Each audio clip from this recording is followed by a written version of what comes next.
ಖರ್ಗೆ ಅವರ ಹಿಂಬಾಲಕರು ಕಳಪೆ ಮಟ್ಟದ ಆಹಾರವನ್ನು ಪೂರೈಕೆ ಮಾಡ್ತಾ ಇದ್ದಾರೆ.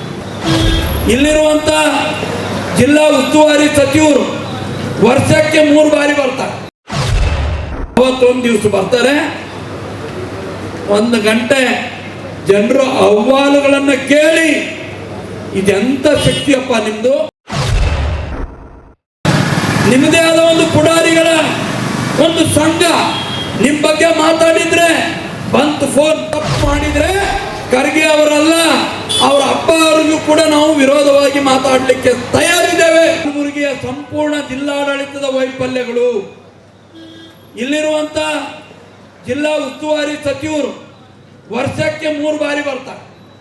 15 ಆಗಸ್ಟ್ಗೊಮ್ಮೆ, 26 ಜನವರಿಗೊಮ್ಮೆ, ಬುದ್ಧ ಪೂರ್ಣಿಮೆಗೊಮ್ಮೆ. ಆಮೇಲೆ ಕಾಣೋದೇ ಇಲ್ಲ. ಕಾಟಾಚಾರಕ್ಕೆ ಮುಖ್ಯಮಂತ್ರಿಗಳು ಕಲಬುರಗಿಗೆ ಪ್ರವಾಸ ಮಾಡ್ತಾರೆ ಅಂದ್ರೆ ಅವತ್ತೊಂದು ದಿವಸ ಬರ್ತಾರೆ, 1 ಗಂಟೆ ಜನರ ಅಹವಾಲುಗಳನ್ನು ಕೇಳಿ ಇದೆಂತ ಶಕ್ತಿಯಪ್ಪ ನಿಮ್ದು, ಇಡೀ ವರ್ಷಾಂಚಾರಿ ಕ್ಷೇತ್ರದಲ್ಲಿ ಇದ್ರೂ ಕೂಡ ಜನರ ಕಷ್ಟ ಸುಖಗಳನ್ನ ಭಾಗಿಯಾಗಲಿಕ್ಕೆ ಆಗೋದಿಲ್ಲ. ನಿಮಗೆ 1 ದಿನ ಕಲಬುರಗಿಗೆ ಬಂದು ಅರ್ಧ ಗಂಟೆ ಅಹವಾಲು ಸ್ವೀಕಾರ ಮಾಡಿದ್ರೆ ಜನರ ಪರಿಹಾರ ಆಗಿ ಹೋಯ್ತಾ? ಖರ್ಗೆ ಅವರೇ, ಕಲಬುರಗಿಯಲ್ಲಿ ಏನೇನು ನಡೀತಾ ಇದೆ, ಹಾಸ್ಟೆಲ್ಗಳಲ್ಲಿ ಆತ್ಮಹತ್ಯೆಗಳಾದವು, ಹಾಸ್ಟೆಲ್ಗಳಲ್ಲಿ ಫುಡ್ ಪಾಯ್ಸನ್ ಆಗಿ ಮಕ್ಕಳು ಆಸ್ಪತ್ರೆಗಳು ಸೇರಿದ್ದಾರೆ. ಇವತ್ತು ಮಳಕೇಡಿನ ಮುರಾರ್ಜಿ ದೇಸಾಯಿ ಸ್ಕೂಲ್ನಲ್ಲಿ ಆರೋಗ್ಯ ಕೆಟ್ಟೋಗಿದೆ. 100 ಜನ ಮಕ್ಕಳಿಗೆ ಗುಪ್ತ ರೋಗಗಳು. ಅಲ್ಲಿರುವಂತ ನೀರು ಚೆನ್ನಾಗಿಲ್ಲ, ಸ್ನಾನಕ್ಕೆ ಬಿಸಿ ನೀರು ಸಿಗ್ತಾ ಇಲ್ಲ, ಕುಡಿಲಿಕ್ಕೆ ಶುದ್ಧವಾದ ನೀರು ಸಿಗ್ತಾ ಇಲ್ಲ, ಊಟಕ್ಕೆ ಶುದ್ಧವಾದ ಆಹಾರ ಸಿಗ್ತಾ ಇಲ್ಲ. ಕಳಪೆ ಮಟ್ಟದ ಆಹಾರದ ಪೂರೈಕೆ, ಪೌಷ್ಟಿಕ ಆಹಾರದ ಕೊರತೆ ಮತ್ತು ನಿರಂತರವಾಗಿ ಅವರ ಆರೋಗ್ಯದ ರಕ್ಷಣೆಯನ್ನು ಮಾಡಬೇಕಾದಂತ ಆರೋಗ್ಯ ತಪಾಸಣೆಗಳು ನಡೀತಾ ಇಲ್ಲ. ಇವತ್ತು ಎಲ್ಲ ಕಲಬುರಗಿ ಜಿಲ್ಲೆನಲ್ಲಿರುವಂತ ಏನು ವಸತಿ ಶಾಲೆಗಳು, ವಸತಿ ನಿಲಯಗಳಿದ್ದಾವೆ, ಖರ್ಗೆ ಅವರ ಹಿಂಬಾಲಕರು ಕಳಪೆ ಮಟ್ಟದ ಆಹಾರವನ್ನು ಪೂರೈಕೆ ಮಾಡ್ತಾ ಇದ್ದಾರೆ. ಆ ಆಹಾರ ಪೂರೈಕೆಯಿಂದಾಗಿ ಮಕ್ಕಳ ಜೀವನ ಇವತ್ತು ಕೈನಲ್ಲಿಟ್ಕೊಂಡು ಹೋರಾಡಬೇಕಾದಂತ ಪರಿಸ್ಥಿತಿ ಇದೆ. ಅನೇಕ ಜನ ಮಕ್ಕಳು ಹಾಸ್ಟೆಲ್ ಬಿಟ್ಟು, ರೆಸಿಡೆನ್ಷಿಯಲ್ ಸ್ಕೂಲ್ ಬಿಟ್ಟು ಮನೆಗೆ ವಾಪಸ್ ಹೋಗ್ತಾ ಇದ್ದಾರೆ, ಹೆದರ್ತಾ ಇದ್ದಾರೆ. ಪಾಲಕರು ನಮ್ಮ ಮಕ್ಕಳಿಗೆ ಏನಾಗುತ್ತೇನೋ, ಅಲ್ಲಿ ಕೊಳೆತ ಆಹಾರ, ಹುಳಗಳನ್ನು ಸೇವಿಸುವಂತ ಆಹಾರ ನಮ್ಮ ಮಕ್ಕಳಿಗೆ ಕೊಡ್ತಾ ಇದ್ದಾರೆ. ಹಾಗಾಗಿ ನಮ್ಮ ಮಕ್ಕಳನ್ನ ಇಲ್ಲಿ ಬಿಡೋದು ಒಳ್ಳೇದಲ್ಲ ಅನ್ನುವಂಥದ್ದು. ಇನ್ನಾದರೂ ಎಚ್ಚೆತ್ತುಕೊಳ್ಳಿ ಪ್ರಿಯಾಂಕಾ ಖರ್ಗೆ ಅವರೇ. ಈ ಕಲಬುರಗಿ ಜಿಲ್ಲೆನಲ್ಲಿರುವಂತ ಎಲ್ಲ ವಸತಿ ಶಾಲೆಗಳಿಗೆ ಭೇಟಿ ಕೊಡಿ. ಯಾರ್ಯಾರು ಕಳಪೆ ಮಟ್ಟದ ಆಹಾರವನ್ನು ಪೂರೈಕೆ ಮಾಡ್ತಾ ಇದ್ದಾರೆ, ಕಾಂಗ್ರೆಸ್ಸಿನ ಹಿಂಬಾಲಕರು, ನಿಮ್ಮ ಹಿಂಬಾಲಕರು ಅವರನ್ನು ಕಪ್ಪು ಪಟ್ಟಿಗೆ ಸೇರಿಸಬೇಕು. ಆ ಮುಖಾಂತರ ಮಕ್ಕಳ ಆರೋಗ್ಯವನ್ನು ಕಾಪಾಡ್ತಕ್ಕಂಥ ದೃಷ್ಟಿಯಲ್ಲಿ ಸರ್ಕಾರ ಕ್ರಮ ಕೈಗೊಳ್ಳಬೇಕು ಅನ್ನುವಂಥದ್ದು ನಮ್ಮ ಒತ್ತಾಯ ಇದೆ. ಇವತ್ತು ರೈತರ ಬದುಕೇನಾಗಿದೆ ಕಲಬುರಗಿ ಜಿಲ್ಲೆಯಲ್ಲಿ? ಕಳೆದ ವರ್ಷ ಏನು ಬೆಳೆ ಪರಿಹಾರ ಬರಬೇಕಾಗಿತ್ತು, ಈ ವರ್ಷ 6 ತಿಂಗಳು ಕಳೆದೋಗಿದೆ. ಇನ್ನೂ ಹಲವಾರು ಜನರಿಗೆ, ಸಾವಿರಾರು ಜನರಿಗೆ ಬೆಳೆ ಪರಿಹಾರ ಬಂದಿಲ್ಲ, ಬೆಳೆ ವಿಮೆ ಹಣ ಬಂದಿಲ್ಲ. ಬೆಳೆ ಪರಿಹಾರದಲ್ಲೂ ತಾರತಮ್ಯ, ಬೆಳೆ ವಿಮೆಯ ಹಣ ಸಮೀಕ್ಷೆಯಲ್ಲೂ ಕೂಡ ತಾರತಮ್ಯ. ಕಾಂಗ್ರೆಸ್ ಹಿಂಬಾಲಕರಿಗೆ ಮಾತ್ರ ಹಣ. ಯಾವುದು ನಿಜವಾಗಿ ದೀನ, ದಲಿತ, ಬಡವ, 1 ಎಕರೆ 2 ಎಕರೆ ಜಮೀನು ಇಟ್ಕೊಂಡಿರುವಂತ ರೈತನಿಗೆ ನಿಜವಾದ ಪರಿಹಾರ ಇಲ್ಲಿವರೆಗೂ ದೊರೆತಿಲ್ಲ.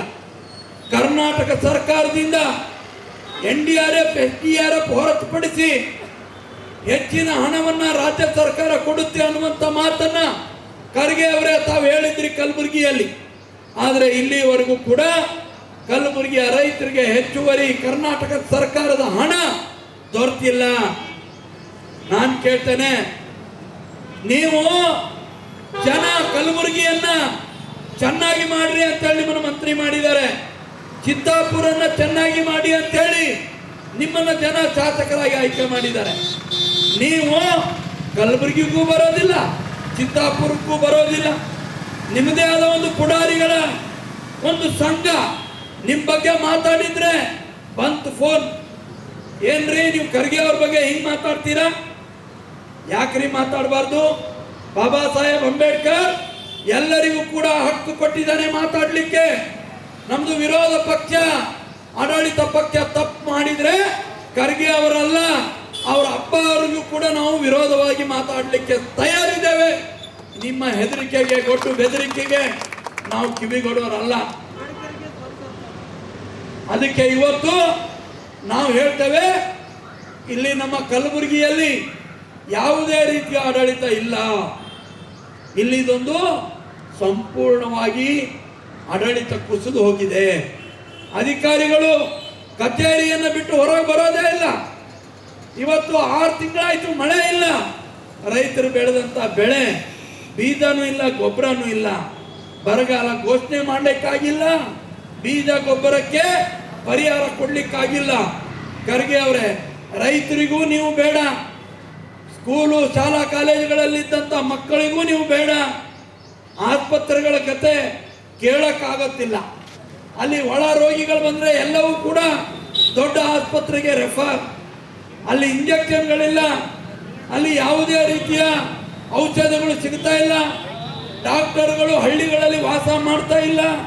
ರಾತ್ರಿಗೆ ತಾಲೂಕಾ ಕೇಂದ್ರಗಳಲ್ಲಿರುವಂಥ ಮತ್ತು ಹೋಬಳಿ ಕೇಂದ್ರಗಳಲ್ಲಿರುವಂಥ ಆಸ್ಪತ್ರೆಗಳಿಗೆ ಹೋದರೆ ಒಬ್ಬನೇ ಒಬ್ಬ ಡಾಕ್ಟರ್ ಸಿಗಲಿಕ್ಕೆ ಸಾಧ್ಯ ಇಲ್ಲ. ಹಾಗಿದ್ರೆ ನಿಮ್ದು ಏನಿದು ಆಡಳಿತ?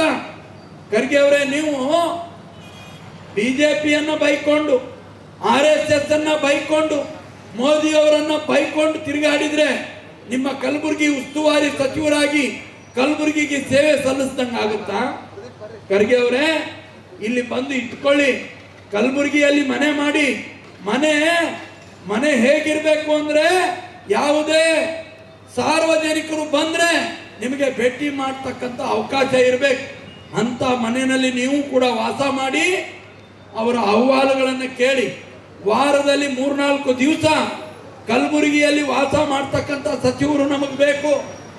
ಹಿಂದೆ ನೀವು ಬಿಜೆಪಿ ಸರ್ಕಾರ ಇದ್ದಾಗ ಹೇಳ್ತಿದ್ರಿ, ನಿರಾಣಿ ಅವರು ಉಸ್ತುವಾರಿ ಸಚಿವರಿದ್ದಾಗ, ಗೋವಿಂದ ಕಾರಜೋಳ ಅವರು ಜಿಲ್ಲಾ ಉಸ್ತುವಾರಿ ಸಚಿವರಿದ್ದಾಗ ತಿಂಗಳಿಗೆ 3-4 ಬಾರಿ ಬರ್ತಿದ್ರು. 2 ತಿಂಗಳು 3 ತಿಂಗಳಿಗೊಮ್ಮೆ KDP ಸಭೆಯನ್ನು ನಡೆಸಿಕೊಡ್ತಿದ್ರು. ನೀವು ಕಲಬುರಗಿಯವರಾಗಿ ವರ್ಷಕ್ಕೆ 1 KDP ಸಭೆ ಮಾಡ್ಲಿಕ್ಕೆ ಆಗ್ತಾ ಇಲ್ಲ ನಿಮ್ಗೆ. ತಿಂಗಳಲ್ಲಿ 2-3 ದಿನ ಜನರ ಸಮಸ್ಯೆ ಕೇಳಕ್ ಆಗ್ತಾ ಇಲ್ಲ ನಿಮ್ಗೆ. ಮೊನ್ನೆ ಕೇಳಿದೆ ನಾನು, 15ನೇ ತಾರೀಕು ಆಗಸ್ಟ್ ಜೆಂಡಾ ಏರಿಸಿದ್ರು. 1 ಗಂಟೆನಲ್ಲೇ ಕಾರ್ನಲ್ಲಿ ಕೂತ್ಕೊಂಡು ಬರ್ರಂತ ಹೈದರಾಬಾದಿಗೆ ಹೋಗಿ ಹೈದರಾಬಾದ್ ಮುಖಾಂತರ ಬೆಂಗಳೂರಿಗೆ ತೆರಳಿದ್ರು. ಮುಖ್ಯಮಂತ್ರಿಗೂ ನಿಮ್ಮ ಕೆಲಸ ಇರ್ಲಿಕ್ಕಿಲ್ಲ ಬೆಂಗಳೂರಿನಲ್ಲಿ. ಖರ್ಗೆ ಅವರೇ,